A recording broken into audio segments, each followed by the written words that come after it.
मेरठ से बड़ी खबर आपको बता दें। मेरठ में सौरभ हत्याकांड पर बड़ा अपडेट सामने आया है। मृतक सौरभ के परिवार ने डीएनए की डिमांड की है। नवजात बच्ची का डीएनए टेस्ट कराना चाहता है परिवार। मुस्कान की LLRM मेडिकल कॉलेज में डिलीवरी हुई है। तो आपको बता दें कि मेरठ में सौरभ हत्याकांड में आरोपित मुस्कान ने हॉस्पिटल में एक बच्ची को जन्म दिया है। उस बच्ची का सौरभ के परिजन डीएनए टेस्ट कराना चाहते हैं। उनका कहना है कि हम ये जानना चाहते हैं कि ये बच्ची किसकी है, सौरभ की या किसकी है। इसी को लेकर के वो डीएनए टेस्ट की डिमांड कर रहे हैं।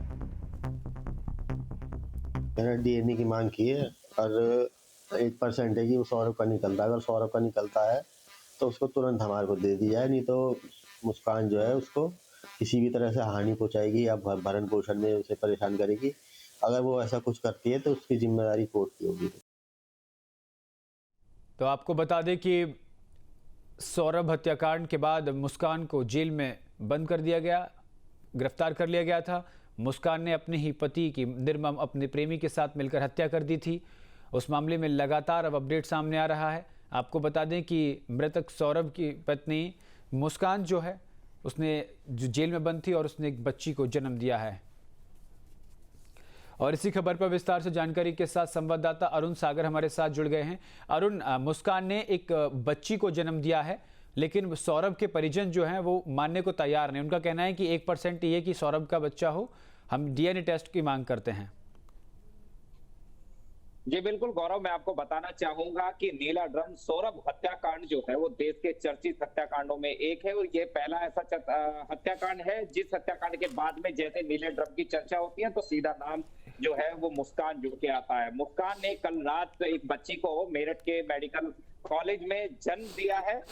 जन्म देने के बाद ही जो सौरभ के परिजन है उन्होंने इस मसले में जो नवजात बच्ची है उसके डीएनए टेस्ट की मांग की है।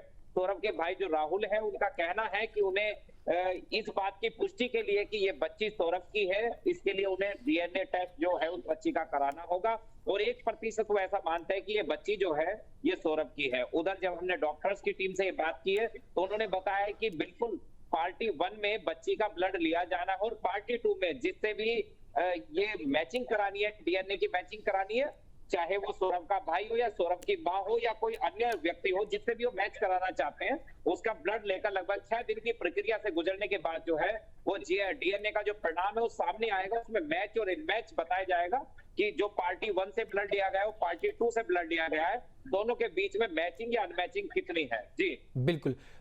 ये हम आपसे जानना चाहते हैं अरुण कि परिवार वालों का साफ तौर पर कहना है कि अगर वो बच्ची सौरभ की निकलती है तो हम उसका भरण पोषण करेंगे, और अगर सौरभ की नहीं निकलती है तो इस स्थिति में क्या किया जाएगा?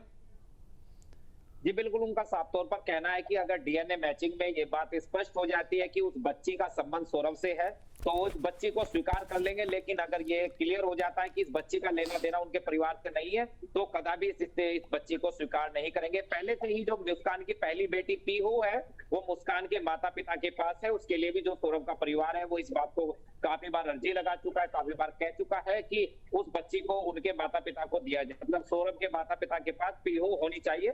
लेकिन इस बच्ची के लिए जो नवजात बच्ची है जो जिसने अभी इस धरा पर आए हुए 24 घंटे भी पूरे नहीं किए हैं, उसके लिए कहा गया है कि इसके जो डीएनए साथ में इसकी सैंपलिंग होना चाहिए और टेस्ट में क्लियर होना चाहिए कि इस बच्चे से हमारे परिवार का या सौरभ का रिश्ता है भी या नहीं। जी बहुत बहुत शुक्रिया अरुण सागर तमाम जानकारी के लिए। जहाँ भक्ति है हर शब्द में, कथाओं में छुपे हैं दिव्य रहस्य और ज्योतिष देता है जीवन को दिशा। धर्म से जुड़ी हर बातों को जानने के लिए हमारे चैनल स्तुति को सब्सक्राइब करें।